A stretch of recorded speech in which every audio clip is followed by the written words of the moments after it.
Hello guys, welcome back to the channel. We are here once again for another review of The Last of Us. This is episode 4. Please hold to my hand. The English in that is a little bit weird. I didn't get it. Maybe it's American, who knows. But sorry for the absence around the streams, guys. I've been very busy in the last week or so. My partner has gone into labor, produced a baby, and I've got a very welcome new addition to my tribe. So I've been busy helping around the home, getting used to baby, and just becoming a dad for the second time. So apologies, but I'll be back in the swing of schedules, in the swing of streaming. I'm going to continue playing Maiden of Blackwater. That is not gone anywhere. We will be finishing that. And also Hogwarts Legacy is out this Friday, which I plan on cracking into as well. May not do a full playthrough of it, but I plan to do at least a few streams so you guys can get a flavour of it. And also, I think it's going to be good fun, so looking forward to that. But anyway, it's been a hell of a week. Lots has happened. Lots of complications, unfortunately, happened. The labour itself didn't go to plan. We had to change our plans. We were in 4 different rooms within the space of one day. It got quite scary at one point. I could almost make a video on it. I could set up like a Jane Ocean in labour video. Not me personally, but it just feels like the events were absolutely crazy. So I'm glad to be at the end of it. I'm not as tired anymore. God knows how my partner must feel, but she did amazingly, and we've got a new little bundle of joy to celebrate that. So anyway, here I am with you lovely people. We're here to talk about The Last of Us. So let's crack on. This is going to contain huge spoilers, goes without saying. And also, if you are brand new to this channel, don't forget to leave your support via the thumbs up button. Come and subscribe as well if you're brand new, and don't forget to hit the bell icon on the channel homepage and you'll be notified as and when episode 5 review goes live. Don't forget, guys, I've got some reaction videos out already. I also do TV and movie reviews quite a bit. I'll leave a link to the description of the other episodic reviews that I've done for The Last of Us so far in the description of the video. And if you want to check out any of the content, I've got loads for you to dive into. So go and have a little sniff around on the channel. Anyway, diving into the episode. Did it hold up? The Last of Us is on one hell of a streak at the minute. Is it delivering? Is episode 4 the same? Yeah, episode 4 is absolutely amazing. It's, as I said in my last review, guys, on episode 3, I think this TV series is the best video game adaptation ever. I'm going to say it. I'm going to put it out on the line. I think it's done amazingly well. Everything about it screams perfection. I love the cinematography. The set pieces are excellent. It's a mimic of the game, and some people are, for some reason, have some weird gripe with that. It seems also like those would be the people that would moan that it's nothing like the game if it went completely original. I like that it's almost a replica of the game. It's very true to the work. I'm a very strong follower of, you know, if the work's good, the game's good, it sells, and The Last of Us is arguably one of the best franchises to ever touch PlayStation, or any console for that matter, or any video games device ever. It's one of the biggest franchises out there, so why would you then call something The Last of Us and make it not The Last of Us? It just doesn't make sense. Amazon, are you listening? Rings of Power Season 2 needs to deliver. If it doesn't deliver, fuck you. That's my franchise. That's my piece of work. It's my all-time favourite thing. So you fucked up Season 1. Take note of HBO. Take note of Neil Druckmann. I didn't think I'd ever say that. But take note of Neil Druckmann. He is doing us a stellar favour and bringing us some absolute eye candy in the form of this show. So Amazon, pull your finger out of your ass and get it done. Thanks. So back to the review. So we start off the episode with Joel and Ellie on the road. Continues directly from episode 3. And Ellie's trying to crack jokes with some of the comics and books that she's been reading. So those of you that have played the game will absolutely know that this is something that, again, has been lifted directly out of the game and put into a TV adaptation. So Ellie's trying to crack loads of jokes. Joel's not having it. Stern-faced as usual. And the way that these characters are positioned at this point in the story is absolutely brilliant. It's almost comedy gold. Ellie's trying to be funny. She's trying to be quirky. She's trying to crack jokes. And Joel's just not interested. He's still grieving. He's obviously still not through what happened with Tess. He's absolutely still not through what happened with Sarah. He's still trying to find Tommy, his brother, who he's not been able to get hold of. People are dying all around him and he feels like it's his fault, so he can't quite let go of that and bring his inner self out. He's absolutely riddled with sadness and pain, and Ellie's just trying to brighten his life a little bit by throwing in some absolutely terrible Christmas cracker style jokes. But Joel's not having it. He doesn't even flinch, and she's like, whatever. What I absolutely love is there's that scene. I did think when this show first started, are they going to do that scene with the comic book? And they did. So Ellie pulls out this porn magazine, basically, or this little, I don't know if it's Cosmopolitan or it's some sort of seedy magazine, and she's going through the pictures, and she says to Joel, why are the pages stuck together? And he's like, and he just kind of dodges the question, and then she throws it out the window and says, see you later, dude, and she talks about how big his wang is. It's something that is absolutely iconic from the game. It's something that everybody talks about. It's a key moment. It's that big, holy shit, laugh your ass off moment when we all played The Last of Us for the first time, and it's in here, it's in this episode, and it's done beautifully. There's a couple of extra little lines of dialogue in there, but on the whole, the crux of it all is there, and I thought it was absolutely amazing. Right at the beginning of the episode, starts strong, and I was like, yes, love this, love the writing, love the way the characters delivered this as well. Absolutely amazing. The next scene where I thought it was quite funny, and I thought some of these jokes were hilarious. Ellie's talking to Joel, and they're sort of they're camping out in the wilderness. Joel's making some horrible coffee, and Ellie's like, what the fuck is that? And he's like, don't you like coffee? And she's like, oh, it looks like boiled shit in a kettle. And it really feels like a father and daughter type of relationship that's really, really building. And those of you that have played the game will know that that's essentially where it's going, and it's just nice to see it play out. There's still some extra little bits of dialogue in there that's separate to the game, but on the whole, what we see play out on the screen is identical. There's a lot of people on TikTok, YouTube as well, that are putting up sort of comparison videos where you've got one half of the screen is the video game and the other half is the TV series, and it's exactly the same, almost identical, scene by scene, frame by frame. And I just love it. I love that they're not afraid to just lift it up, put it into a living, breathing world on our screens. This is how video game adaptations need to be done. And anyway, I digress, but I just love it. Opening the episode really, really strong. And again, Ellie tries to crack a joke. She says to Joel, why did the Scarecrow get an award? And he's like, why? And she said, he's outstanding in his field. I absolutely loved that. I thought that was a cracking joke, and I think it is in the game as well, but it still made me laugh, even though I kind of heard the joke before, and my partner was like wetting herself laughing, and she's like, I really like that joke. But again, in true Pedro Pascal form, he's just sort of led there looking. He gives a little bit of a smirk. He's like, yeah, I like that. And as the episode goes on, he kind of opens up a little bit more as the true Joel, as the caring, supporting dad, the guy that loves to have fun, the guy that loves to have a bit of humor, take the piss out of people. That Joel is starting to come back, and this whole episode is basically about the arc of Joel. It's about Joel coming back into himself. By the end of the episode, he is the Joel that we saw pre-virus spreading, pre-Sarah dying, pre-Tess being chomped on. It's the Joel that we all know and love, and the Joel that comes out later on in the game. We're starting to see that now, and I thought it was delivered brilliantly. The pacing was perfect in the episode. I thought they didn't rush around with anything too much, but they also got stuck in with certain scenes, certain events, and they didn't muck about, and I thought it was delivered perfectly. Pedro, you are doing us a favor, my friend. Absolutely loved it. So Joel's just not having it, and then it sort of fast forwards. They're in the Jeep, or the van, the truck, whatever you want to call it, and then they're driving out to Wyoming, which is where Joel hopefully is going to find Tommy, his brother. Ellie asks about why what's the tension between the brothers and why Joel's so much against the Fireflies, and we kind of get a little bit of Joel's past. He opens up to Ellie, surprisingly. Initially he's like, I don't want to talk about it, and then he says, this is why I hate the Fireflies, this is what happened. Touches on Sarah a little bit. Says why he cares about Tommy, but he hates Tommy at the same time.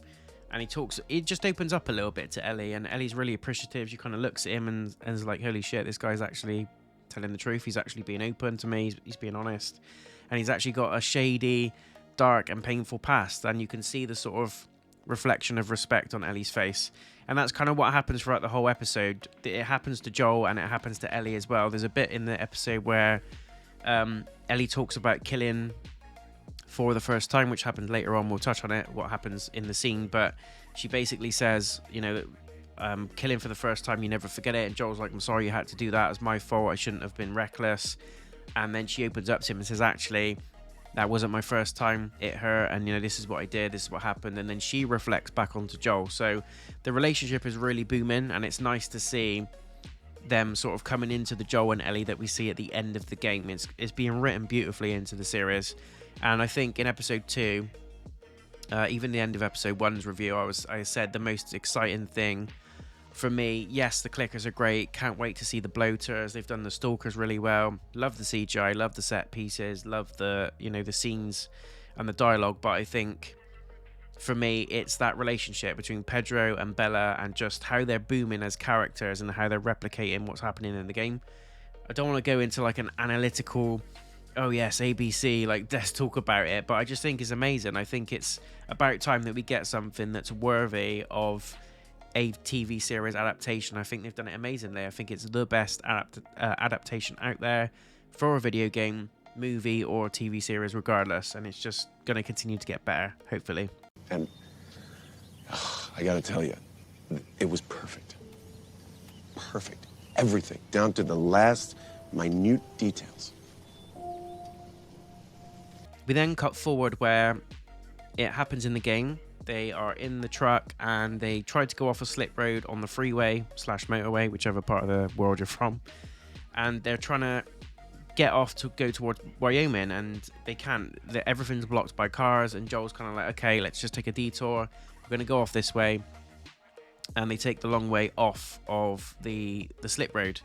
What they then realize is it's a little bit of a trap. They get ambushed by raiders as they're going down like a thin sort of driveway past 2 buildings. There's a guy that's sort of waving out to help. He's like, oh, please stop, I'm in trouble. And he's like, Joel, don't you think we should stop for that guy? And Joel's like, hang on to your seat. And he just knows that obviously he's a veteran. He's been in the game of trying to survive for a long time. He knows where the con artists are.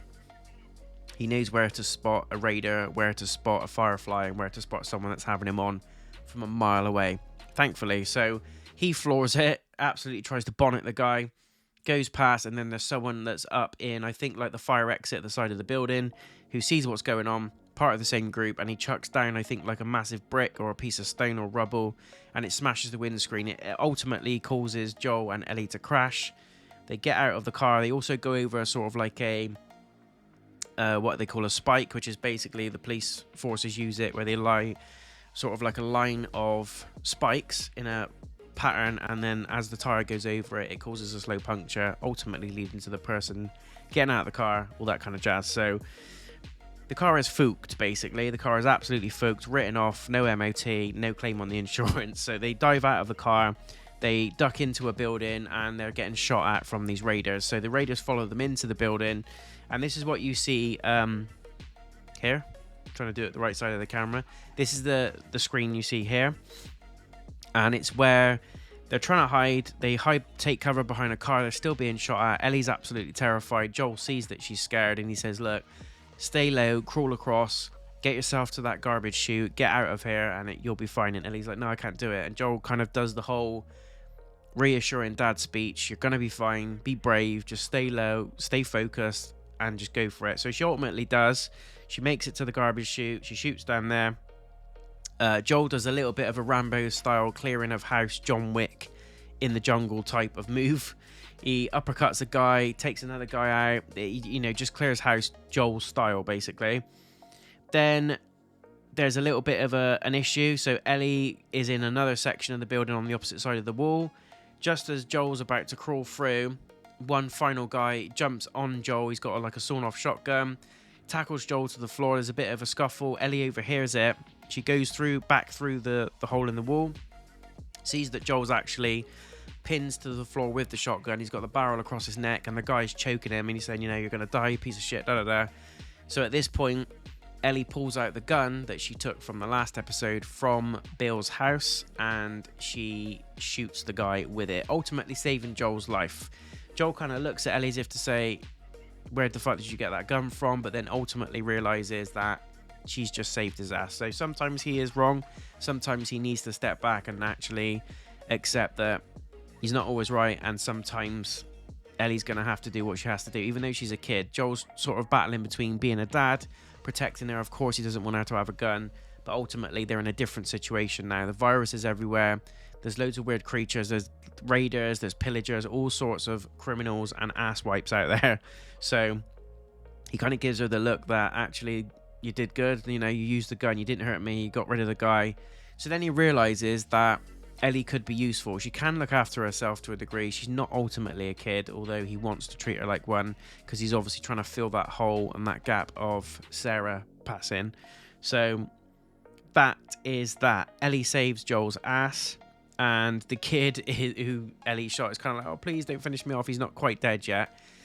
Joel sort of scurries to his feet, and the kid's like, please don't hurt me, you know, it's going to be fine, don't worry. And then Joel's like, Ellie, get to the other side of that wall. The kid chucks him a knife, which she said, you know, use it. It's a great knife. Joel's like, I will, thanks. Puts it in his pocket, still pulls out the pistol and does him in. I think he stabs him. You don't hear a gunshot. Correct me if I'm wrong in the comments, guys. But I think he stabs him with his own knife. So he gives him the knife and Joel just shanks him with it. And you just hear like a little, ooh, and then he's dead. We then cut to Kathleen, who is a new character. We haven't seen her before yet in the series. And she's interrogating an old guy about someone called Henry. She talks about Henry being linked to the virus in some way. We don't quite know exactly at this point the full extent of why Henry's involved and why he's important to her. But the old guy's like, don't know where he is. You know, it is what it is. This is what happens. She's got him in one of those storage hunter type containers. 7,000, you're out. 8,000, yes. 9,000 now. 87 and a half against you. $9,000 shaking. $9,000 shaking his head no. 9,000. 92.50 going once. $9,000. 92.50 going twice. Gotta go. Guess what? You got it for 9,000 big bucks. That's that. We see the big boy, and then it cuts to Joel and Ellie. Like I said, they talk about the diarrhea joke. That's the scene then, and then they get caught. So the episode ends with both of them going to sleep. Ellie's sort of screaming, Joel, Joel, and he wakes up, and she's kind of stood there like that with her hands up, and you think, you know, the Raiders have got her, the Fireflies have got her, and she sort of says, help, you know, look, and then he sort of leans over and sees Sam. So for those of you that have played the game, this is the part where Sam and Henry come in. So Henry, if you were paying attention, is the person that Kathleen is after. She was interrogating the old guy, saying, where the hell's Henry? And there's a key to Henry and the virus, so they need him for some reason. We don't quite know what that is yet in the TV series, but those of you that have played the game will know, and we will find out, I would assume, in episode 5, as Henry and Sam spill. So they're brothers, if you haven't already gauged it. They're brothers, and they've got Joel and Ellie at gunpoint now. So this is how the episode ends. Sam sort of was pointing the gun at Joel, goes like that, says, don't say anything, keep your mouth shut. And then the episode ends. So it's a really cool way to loop in players of the game, fans of the game. They absolutely know what's coming next, and it's dangling the carrot. And they know, I think, that people that have played the game are going to go around and say, oh, do you know what's going to happen next? You know who Sam and Henry are? This is great. Da, da, da. And there's some really cool interactions between Sam and Ellie and Henry and Joel that's going to be happening in the next episode, I would assume, plus a very big showdown, which I can't wait for. So that is episode 4. Very, very pleased once again. If I was to give it a rating out of 10, easy 10 out of 10. Perfect. I can't flaw this episode. I cannot flaw this series so far. I had a very, very minor gripe in the last episode, but looking back at it now, I think I was just being picky. But that's what we do on the channel. I'm just giving you my honest thoughts and opinions on the day after I've watched it. Fresh ideas, fresh opinions, fresh feelings. And my fresh feeling and opinion of episode 4 is that it's a masterpiece. Please continue to give us this, HBO. We need more TV series like this, where video game adaptations have been done absolute justice. Thank you very much. So there we go, guys. Episode 4 in the bag. 10 out of 10. Perfect. The Last of Us continues to be on an undefeated Undertaker-style WrestleMania streak. Brock Lesnar hopefully isn't going to come and F5 us at any point, but this is solid TV. Massive fan. Love it. Until next time, guys, check out some of the other content on the channel. Don't forget to leave a thumbs up. Subscribe as well if you're brand new.